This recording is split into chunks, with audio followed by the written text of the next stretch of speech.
ಪ್ರೀತಿಯ ದ್ವಿತೀಯ PUC ವಿದ್ಯಾರ್ಥಿಗಳೇ, ಬಹಳ ಜನ ಸರ್ ನನಗೆ ಸ್ಕ್ಯಾನ್ಡ್ ಕಾಪಿಗಾಗಿ ಯಾವ ರೀತಿಯಾಗಿ ಅಪ್ಲಿಕೇಶನನ್ನು ಹಾಕಬೇಕು ಅಥವಾ ರಿವ್ಯಾಲ್ಯೂಯೇಷನ್ಗೆ ಹೇಗೆ ಅಪ್ಲಿಕೇಶನನ್ನು ಹಾಕಬೇಕು ಅಥವಾ ರೀಟೋಟ್ಲಿಂಗ್ ಏನೆಲ್ಲ ಸಮಸ್ಯೆ ಇದೆಯೋ ಎಲ್ಲದಕ್ಕೂ ಕೂಡ ಈ ಮೂರು ಕೂಡ ಒಂದೇ ಪ್ಲಾಟ್ಫಾರ್ಮಿನ ವಿಷಯಗಳಾಗಿವೆ. ಹಾಗಾಗಿ ಮೂರು ಕೂಡ ಒಂದೇ ವಿಡಿಯೋದಲ್ಲಿ ಸಂಪೂರ್ಣವಾದ ಮಾಹಿತಿಯನ್ನು ನಾನು ನಿಮಗೆ ಕೊಡ್ತಾ ಹೋಗ್ತೇನೆ.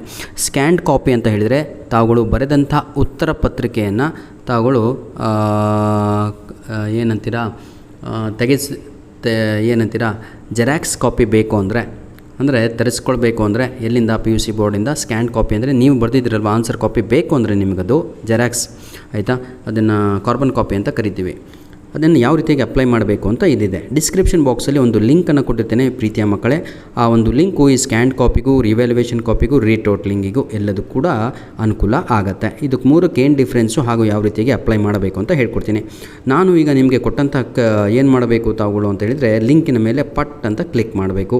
ಎಲ್ಲಿದೆ ಲಿಂಕು ಅಂತ ನನ್ನ ಪ್ರೀತಿಯ ದ್ವಿತೀಯ PUC ವಿದ್ಯಾರ್ಥಿಗಳೇ, ಆ ಲಿಂಕಿನ ಮೇಲೆ ಕ್ಲಿಕ್ ಮಾಡಿದ ತಕ್ಷಣ ನಿಮಗೆ ಈ ರೀತಿಯಾಗಿ ಒಂದು ಪೇಜು ಓಪನ್ ಆಗುತ್ತೆ.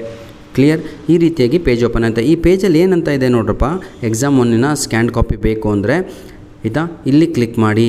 8ನೇ ತಾರೀಕು ಪ್ರಾರಂಭ ಆಗುತ್ತೆ ಅಂದರೆ ನೆನ್ನೆನೇ ಸ್ಟಾರ್ಟ್ ಆಗಿದೆ ಹಾಗೂ 13ಕ್ಕೆ ಕೊನೆಯ ದಿನ ಆಗಿರುತ್ತೆ. ಕ್ಲಿಯರ್? ಇದನ್ನು ಸ್ವಲ್ಪ ಗಮನದಲ್ಲಿ ಇಟ್ಕೊಳ್ಬೇಕು. ಬಿಡು ನಾಳೆ ಹಾಕೋಣ ಅಲ್ಲ, 8ನೇ ತಾರೀಕು 13ನೇ ತಾರೀಕು ಲಾಸ್ಟ್ ಡೇ ಆಗಿರುತ್ತೆ. ಅದಕ್ಕೂ ಕೂಡ ದುಡ್ಡನ್ನು ಕಟ್ಟಬೇಕಾಗಿರುತ್ತೆ.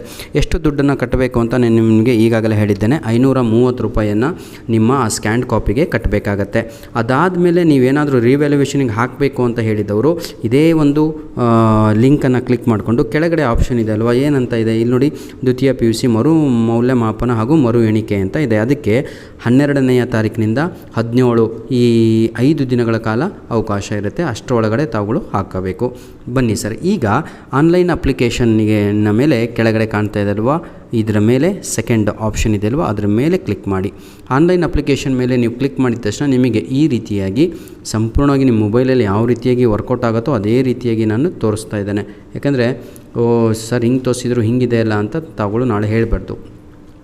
ಈಗ ಇಲ್ಲಿ ನಿಮಗೆ 3 ಆಪ್ಷನ್ ಕಾಣ್ತಾ ಇದೆ. ಈ 3 ಆಪ್ಷನ್ ಎದ್ರದ್ದು ಹೇಳಿ ನೋಡೋಣ. ಒಂದು ಅಪ್ಲಿಕೇಶನ್ ಫಾರ್ ಸ್ಕ್ಯಾನ್ಡ್ ಕಾಪಿ ಅಂತ ಇದೆ, ಇನ್ನೊಂದು ಅಪ್ಲಿಕೇಶನ್ ಫಾರ್ ರಿವ್ಯಾಲ್ಯೂಯೇಷನ್ ಅಂತ ಇದೆ, ಅಪ್ಲಿಕೇಶನ್ ಫಾರ್ ರೀಟೋಟ್ಲಿಂಗ್ ಅಂತ ಇದೆ. ನಾನು ಹೇಳಿದೆ ನಿಮಗೆ ಮೊದಲಿಗೆ, ಮೂರಿಗೂ ಕೂಡ ಇದೇ ಒಂದು ಲಿಂಕಲ್ಲೇ ಅಪ್ಲಿಕೇಶನನ್ನು ಹಾಕ್ಬೋದು ಆಯಿತಾ. ಈಗ ನಿಮಗೆ ಸ್ಕ್ಯಾನ್ಡ್ ಕಾಪಿ ಬೇಕಾ? ಸ್ಕ್ಯಾನ್ಡ್ ಕಾಪಿ ಅಂದರೆ ನೀವು ಬರೆದಂತಹ ಪೇಪರ್ ನಿಮಗೆ ತರಿಸ್ಕೋಬೇಕು ಅಂದರೆ ಫಸ್ಟ್ ಆಪ್ಷನ್ ಮೇಲೆ ಕ್ಲಿಕ್ ಮಾಡಿ. ಇಲ್ಲ ಸರ್ ನಾವು ಡೈರೆಕ್ಟಾಗಿ ರಿವ್ಯಾಲ್ಯೂಯೇಷನ್ಗೆ ಹಾಕಬೇಕು ಅಂದರೆ ಡೈರೆಕ್ಟಾಗಿ ರಿವ್ಯಾಲ್ಯೂಯೇಷನ್ಗೆ ಹಾಕೋಕ್ಕೆ ಅವಕಾಶ ಇರಲ್ಲ. ಅರ್ಥ ಆಗುತ್ತಾ? ಮೊದಲು ತಾವುಗಳು ಕಂಪಲ್ಸರಿಯಾಗಿ 530 ರೂಪಾಯಿ ಖರ್ಚು ಮಾಡಿ ಕಂಪಲ್ಸರಿಯಾಗಿ ಸ್ಕ್ಯಾನ್ ಕಾಪಿ ತರಿಸ್ಕೋಬೇಕು ಆಯಿತಾ. ನಂತರದಲ್ಲಿ ರಿವ್ಯಾಲ್ಯೂಯೇಷನ್ಗೆ ಹಾಕಬೇಕು. ರಿವ್ಯಾಲ್ಯೂಯೇಷನ್ಗೆ 1670 ರೂಪಾಯಿ ಆಗಿರುತ್ತೆ ಸೆಕೆಂಡು ಸ್ಟೆಪ್ಪಿಗೆ. ಥರ್ಡ್ ಸ್ಟೆಪ್ ಇದೆ ಅಲ್ವಾ, ಇದು ರೀಟೋಟ್ಲಿಂಗ್ ಅಂತ. ಈ ಸ್ಕ್ಯಾನ್ ಕಾಪಿ ತರಿಸ್ಕೊಂಡಿರ್ತೀರ, ಅದರಲ್ಲಿ ನಿಮಗೆಲ್ಲದು ಕೂಡ ಕರೆಕ್ಟಾಗಿ ಅನಿಸುತ್ತೆ. ಆದರೆ ಕೊಟ್ಟಿರೋದು ಕರೆಕ್ಟ್ ಇದೆ, ಟೋಟಲಲ್ಲಿ ಸ್ವಲ್ಪ 10 ಮಾರ್ಕ್ಸು 5 ಮಾರ್ಕ್ಸು ಕಡಿಮೆ ಕಾಣ್ತಾ ಇದ್ದರೆ ಟೋಟ್ಲಿಂಗಲ್ಲಿ, ಆವಾಗ ನೀವು ಉಚಿತವಾಗಿ ಅಪ್ಲಿಕೇಶನ್ ಫಾರ್ ರೀಟೋಟ್ಲಿಂಗ್ ಅಂತ ಇದಲ್ವ ಅದರ ಮೇಲೆ ಕ್ಲಿಕ್ ಮಾಡಿ ಉಚಿತವಾಗಿ ರೀಟೋಟ್ಲಿಂಗಿಗೆ ಬೇಕಾದ್ರೆ ಹಾಕ್ಬೋದು. ಟೋಟಲಲ್ಲಿ ಏನಾದರೂ ವ್ಯತ್ಯಾಸ ಕಂಡು ಬಂದಲ್ಲಿ. ಆದರೆ ರಿವ್ಯಾಲ್ಯೂಯೇಷನ್ಗೆ 1600 ಕಟ್ಟಬೇಕು. ಈಗ ನಾನು ಸ್ಕ್ಯಾನ್ ಕಾಪಿ ಬೇಕಲ್ವ ನಿಮಗೆಲ್ಲರಿಗೂ. ಈಗ 1ನೇ ಆಪ್ಷನ್ ಮೇಲೆ ಕ್ಲಿಕ್ ಮಾಡ್ತೀನಿ ನೋಡಿ. ಈಗ ಫಸ್ಟ್ ಆಪ್ಷನ್ ಮೇಲೆ ಕ್ಲಿಕ್ ಮಾಡಿದೆ, ಕರ್ನಾಟಕ ಸ್ಕೂಲ್ ಎಕ್ಸಾಮಿನೇಷನ್ ಅಂತ ಬಂತು, ಫೋಟೋ ಕಾಪಿ ಆಫ್ ಅಪ್ಲಿಕೇಶನ್ ಅಂತ ಬಂತು. ಈಗ ತಮ್ಮ ಕೆಲಸ ಫಸ್ಟ್ ಏನು ಅಂತ ಹೇಳಿದರೆ ನೋಡಿ, ಎಲ್ಲ ರೆಡಿ ಇದೆ, ಇದು ಫಿಲ್ ಆಗಿ 2025 ಎಕ್ಸಾಮ್ 1 ಅಂತ ಇದೆ.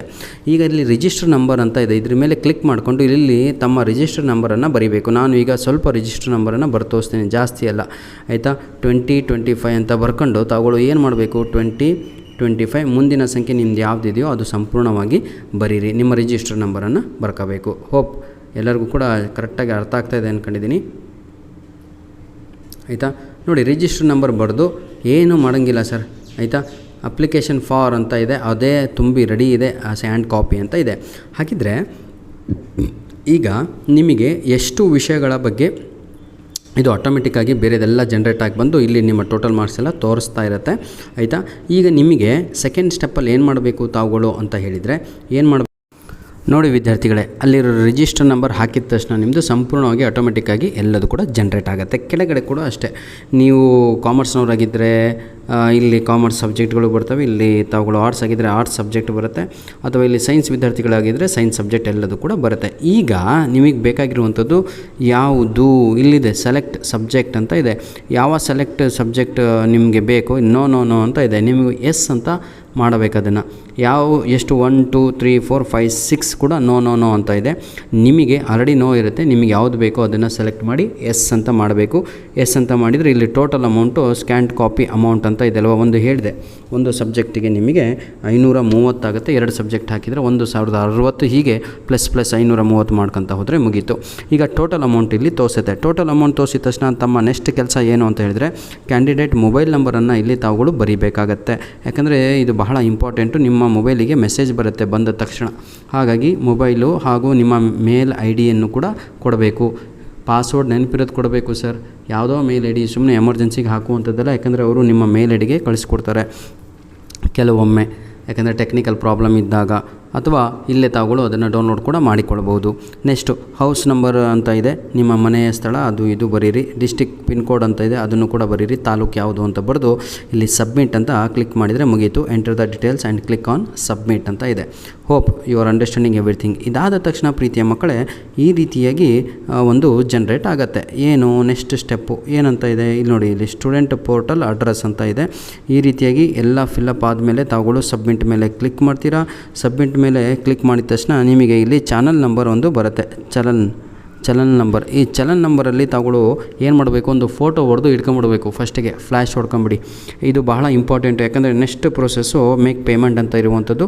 ಕೆಳಗಡೆ ನೋಡ್ಬೋದು, ಇಲ್ಲಿ ಒಂದು ಬಂದಿದೆ. ಯಾರೆಲ್ಲ ಮೇಕ್ ಪೇಮೆಂಟು ಸರ್ ನಮ್ಮ ಹತ್ರ ಫೋನ್ಪೇ ಇಲ್ಲ, ನಮ್ಮ ಹತ್ರ ಆಪೇ ಇಲ್ಲ, ಗೂಗಲ್ ಪೇ ಇಲ್ಲ ಅನ್ನೋರು ಬ್ಯಾಂಕಿಗೆ ಹೋಗಿ ಕಟ್ಬೋದು. ಅದನ್ನೆಲ್ಲ ಬಿಟ್ಟು ಆನ್ಲೈನಲ್ಲೇ ದುಡ್ಡು ತುಂಬಿದರೆ ಬಹಳ ಒಳ್ಳೆಯದು ಸರ್. ರಿಸ್ಕ್ ಇರಲ್ಲ, ಟೆನ್ಷನ್ ಇರಲ್ಲ, ಮತ್ತು ಏನು ಎಕ್ಸ್ಟ್ರಾ ಅಡಿಷ್ನಲ್ ಚಾರ್ಜ್ ಆಗೋಲ್ಲ. ಹಾಗಾಗಿ ಇಲ್ಲಿ ಮೇಕ್ ಪೇಮೆಂಟ್ ಅಂತ ಆಪ್ಷನ್ ಇದೆ. ಸಬ್ಮಿಟ್ ಅಂತ ಕೊಟ್ಟ ತಕ್ಷಣ ಮೇಕ್ ಪೇಮೆಂಟ್ ಅಂತ ಆಪ್ಷನ್ ಮೇಲೆ ಕ್ಲಿಕ್ ಮಾಡಿ. ಮೇಕ್ ಪೇಮೆಂಟ್ ಅಂತ ಮಾಡಿದ ಮೇಲೆ 2 ಆಪ್ಷನ್ ನಿಮಗೆ ಬರುತ್ತೆ. ಈ ರೀತಿಯಾಗಿ ಸಬ್ಮಿಟ್ ಸಕ್ಸಸ್ಫುಲಿ ಅಂತ ಬರುತ್ತೆ, ಆಯಿತಾ. ಇದೊಂದು ಫೋಟೋ ಹೊಡೆದು ಇಟ್ಕೊಳ್ಳಿ ಅಂತ ಹೇಳಿದೆ, ಡ್ಯಾಶ್ ಹೌಸ್, ಆಯಿತಾ. ಇದಾದ ತಕ್ಷಣ ಪ್ರೀತಿಯ ಮಕ್ಕಳೇ ಒಂದು ಪೇಜ್ ಓಪನ್ ಆಗುತ್ತೆ. ಈ ರೀತಿಯಾಗಿ ಇರುತ್ತೆ. ಆ ಪೇಜಲ್ಲಿ ನೋಡಿ ನಿಮ್ಮ ಒಂದು ಎಂಟ್ರಿ ಆಗಿರುವಂಥ ಫೋಟೋ ಹೊಡ್ಕೊಂಡ್ರಲ್ವ ಅದಿರುತ್ತೆ. Next choose the bank to pay ಅಂತ ಇದೆ. ಇದ್ರ ಮೇಲೆ ಕ್ಲಿಕ್ ಮಾಡಿದ ತಕ್ಷಣ ನೀವು ಫಸ್ಟ್ 2 ಆಪ್ಷನ್ ಇದೆ ಇಲ್ಲಿ ಕ್ಲಿಕ್ ಮಾಡಿದ ತಕ್ಷಣ ನಿಮಗೇನು ಸಿಗುತ್ತೆ ಅಂದರೆ ಯಾವ ಬ್ಯಾಂಕು ಅಂತ ಕೇಳ್ತಾ ಇದೆ. ನಿಮ್ಮ ಹತ್ರ ಡೆಬಿಟ್ ಕಾರ್ಡು, ಕ್ರೆಡಿಟ್ ಕಾರ್ಡು, ನೀವು ಫೋನ್ಪೇ, ಆಪೇ, ಇಪೇ ಯಾವ ಬ್ಯಾಂಕು ಅಂತ ಗೊತ್ತಿರುತ್ತಲ್ವ, ಬ್ಯಾಂಕ್ ಲಿಂಕ್ ಆಗಿರೋದು UPI, ಅದನ್ನು ಇಲ್ಲಿ ಕೊಡಿರಿ, ಆಯಿತಾ. SBI ಆದರೆ SBI, ಅಥವಾ ಬಾಂಧ್ರ ಅಥವಾ ನಿಮ್ಮ ಬರೋಡಾ, ಆಯಿತಾ, ಕೆನರಾ, ಈ ರೀತಿಯಾಗಿ ಯಾವುದಿದೆಯೋ ಆ್ಯಕ್ಸಿಸ್ಸು ಅದನ್ನು ಕೊಟ್ಟುಬಿಟ್ಟು ಏನು ಮಾಡಿ, ಅಲ್ಲಿ ಕೆಳಗಡೆ ಇನ್ನೊಂದು ಆಪ್ಷನ್ ಬರುತ್ತೆ. ನಿಮಗೆ ಏನು ಬರುತ್ತೆ, 2 ಆಪ್ಷನ್ ಬರುತ್ತೆ. ಒಂದು ಕ್ಯಾಶ್ ಪೇಮೆಂಟ್ ಅಂತ ಬರುತ್ತೆ, ಇನ್ನೊಂದು ಆಫ್ಲೈನ್ ಪೇಮೆಂಟ್ ಅಂತ ಬರುತ್ತೆ. ಇಲ್ಲಿ ತೋರಿಸ್ತೀನಿ ನೋಡಿ ಈಗ, ಯಾಕಂದರೆ ನಿಮಗೆ ಡೌಟ್ ಬರಬಾರ್ದು ನಾಳೆ ಸರ್ ಭಾಳ ಎಡವಟ್ಟಾಗ್ಬಿಡ್ತಾರೆ ಕಣ್ರಿ ಹಾಕ್ತಾಯಿದ್ದೆ ನಾನು ಅಂತ, ಆಯಿತಾ. ನಿಮಗೆ ಅದನ್ನು ಕೂಡ ನಾನು ತೋರಿಸಿ ಕೊಡ್ತೇನೆ. ಯಾರೆಲ್ಲ ನೋಡಿ ಈಗ ತಾಳಿ ಸರ್, ಇದ್ರ ಮೇಲೆ ಯಾರೆಲ್ಲ ಈಗ ಏನು ಯೂನಿಯನ್ ಬ್ಯಾಂಕ್ ಅಂತ ಸೆಲೆಕ್ಟ್ ಮಾಡಿದ್ರಿ, ಜನ್ರೇಟ್ ಚಲನ್ ಅಂತ ಕೊಟ್ಟರು, ಬ್ಯಾಂಕಿಗೆ ಹೋಗಿ ಕಟ್ಟುವವರು ಜನ್ರೇಟ್ ಚಾನಲ್ ಅಂತ ಕಾಣ್ತಾ ಇದ್ದಲ್ವ ಈ ಕಡೆ ಬ್ಲೂ ಇಲ್ಲಿ, ಹೌದಲ್ವಾ. ಈಗ ಎಡಗಡೆಗಿದೆ ಅಲ್ವಾ, ಯಾರೆಲ್ಲ ಆ ರೀತಿಯಾಗಿ ಅದ್ರ ಮೇಲೆ ಕ್ಲಿಕ್ ಮಾಡಿದ್ರೋ ಈ ರೀತಿಯಾಗಿ ನಿಮಗೆ ಬ್ಯಾಂಕಿಗೆ ಹೋಗಿ ಕಟ್ಟುವಂಥ ಒಂದು ರೆಸಿಪ್ಟು ಓಪನ್ ಆಗುತ್ತೆ. ಒಂದೇ ಪೇಜಲ್ಲಿ A4 ಶೀಟಲ್ಲಿ ಇದು 2 ಬಂದಿರುತ್ತೆ, ಆಯಿತಾ. ಇದನ್ನು ಪ್ರಿಂಟ್ ತೆಗೆದುಕೊಳ್ಳಬೇಕಾಗತ್ತೆ. ಇದನ್ನು ತೊಗೊಂಡೋಗಿ ತಾವುಗಳು ಏನು ಮಾಡಬೇಕು ಅಂದರೆ ಅಲ್ಲಿ ಕಟ್ಟಬೇಕಾಗತ್ತೆ. ಏನು ಸರ್ 1000 ತೋರಿಸ್ತಾ ಇದೆ ಇಲ್ಲಿ, ಇಲ್ಲ ಸರ್, ನೀವು ಕಟ್ಟಬೇಕಾಗಿರೋದು ಕೇವಲ 530. ಅರ್ಥ ಆಗುತ್ತಾ. ಈ 530 ಇಲ್ಲಿ 2 ಸಬ್ಜೆಕ್ಟ್ ಹಾಕಿದ್ದಾನೆ ವಿದ್ಯಾರ್ಥಿ, ಪ್ಲಸ್ 10 ರೂಪಾಯಿ ಬ್ಯಾಂಕ್ ಚಾರ್ಜ್ ತಗೊಳುತ್ತೆ. ಈಗೆಲ್ಲ ಇರುತ್ತದು, ಇವೆಲ್ಲ ಬೇಡ ಸರ್, ಆನ್ಲೈನಲ್ಲೇ ಕಟ್ಟಿದರೆ ಬಹಳ ಒಳ್ಳೆಯದಾಗತ್ತೆ, ಎಲ್ಲೂ ಹೋಗಲ್ಲ ನಿಮ್ಮ ದುಡ್ಡು, ಆಯಿತಾ. ಇದಾದ ಮೇಲೆ ಸರ್ ಪ್ರಿಂಟ್ ತಗೊಂಡು ಅಲ್ಲಿ ಹೋಗಿ ಕಟ್ಟಬೇಕಾಗತ್ತೆ, ಅದೆಲ್ಲ ಭಾಳ ರಿಸ್ಕು. ನನ್ನ ಮಾತು ಕೇಳಿ, ಡೈರೆಕ್ಟಾಗಿಯೇ ಈ ಆಪ್ಷನನ್ನು ಸೆಲೆಕ್ಟ್ ಮಾಡ್ಕೊಳ್ಳಿ. ಏನು ನೋಡಿ, ಇಷ್ಟ ತನಕ ನೀವು ಏನು ಮಾಡ್ತಾಯಿದ್ರಿ, ಅಲ್ಲಿ ರೆಸಿಪ್ಟ್ ಅಂತ ಕೊಡ್ತಾಯಿದ್ರಿ. ನಿಮಗೆ ಇಲ್ಲಿ ಪೇಮೆಂಟ್ ಟೈಪ್ ಅಂತ ಇದೆ. ಪೇಮೆಂಟ್ ಟೈಪಲ್ಲೇ ನಿಮಗೆ ಏನಂತ ಇದೆ, ಒಂದು ಆನ್ಲೈನ್ ಪೇಮೆಂಟ್ ಅಂತ ಇದೆ, ಇನ್ನೊಂದು ಆಫ್ಲೈನ್ ಪೇಮೆಂಟ್ ಅಂತ ಇದೆ. ಕ್ಯಾಶ್ ಅಂದ್ರೇ ಆಫ್ಲೈನ್ ಪೇಮೆಂಟ್ ಅಂತ.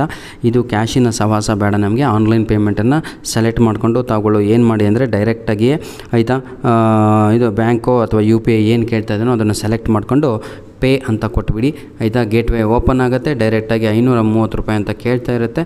ತಾವುಗಳು ಅಲ್ಲಿ ಏನು ಮಾಡಬೇಕು, ಕ್ಲಿಕ್ ಮಾಡಿ ಪೇ ಅಂತ ಕೊಟ್ಟರೆ ಮುಗಿದೇ ಹೋಯಿತು. ಈ ರೀತಿಯಾಗಿ, ಆಯಿತಾ, ಕಾಪಿ ಬರುತ್ತೆ. ಇಲ್ಲಿ ನೋಡಿ, ಇಲ್ಲಿ ನೇಮ್ ಅಂತ ಇದೆ, ಇಲ್ಲಿ ಅನನ್ಯ ಅಂತ ಇದೆ, ಅಲ್ಲಿ ಆ ಜಾಗದಲ್ಲಿ ನಿಮ್ಮ ಹೆಸರು ಬರ್ತದೆ, ಚಾನಲ್ ನಂಬರ್ ಇದೆ, ಅದು ಕೂಡ ರಿಜಿಸ್ಟರ್ ನಂಬರ್ ನಿಮ್ಮದು ಬರುತ್ತೆ ಎಕ್ಸಾಮಿಂದು.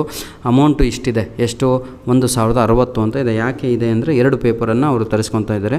ನೀವು ಒಂದು ಪೇಪರ್ ಆದರೆ 530 ಅಂತ ಇರುತ್ತೆ. ಇಮೇಲ್ ID ನಿಮ್ಮದು ಇಲ್ಲಿ ತೋರಿಸ್ತಾ ಇರುತ್ತೆ, ಫೋನ್ ನಂಬರ್ ಕೂಡ ತೋರಿಸ್ತಾ ಇರುತ್ತೆ, ಸ್ಕ್ಯಾನ್ಡ್ ಕಾಪಿ ಅಂತ ತೋರಿಸ್ತಾ ಇರುತ್ತೆ. ಏನಕ್ಕೆ ಪೇ ಮಾಡ್ತಾ ಇರೋದು ಅಂತ.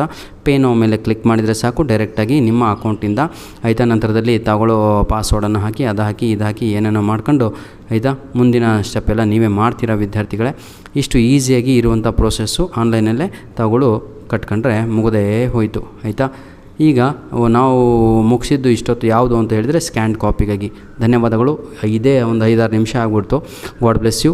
ಇಷ್ಟು ಮುಗಿಸ್ಕೊಂಡು ಫಸ್ಟು ಅದನ್ನು ಸ್ಕ್ಯಾನ್ ಕಾಪಿ ತರಿಸ್ಕೊಂಡ್ರೆ ಮುಂದೆ ನಾವು ಏನು ಮಾಡಬೇಕು ಅಂತ ಹೇಳ್ಕೊಡ್ತೀನಿ. ಒಂದೇ ಸಲ ರಿವ್ಯಾಲ್ಯೂಯೇಷನ್ ಹಾಕ್ಲಿಕ್ಕಾಗಲ್ಲ. ಫಸ್ಟು ಸ್ಕ್ಯಾನ್ ಕಾಪಿ ತರಿಸ್ಕೊಂಡ್ರೆ ರಿವ್ಯಾಲ್ಯೂಯೇಷನ್ಗೆ ತರಿಸ್ಕೊಂಡು ಆದಮೇಲೆ ರಿವ್ಯಾಲ್ಯೂಯೇಷನ್ಗೆ ಹಾಕ್ಬೋದು ತಾವುಗಳು. ಧನ್ಯವಾದಗಳು.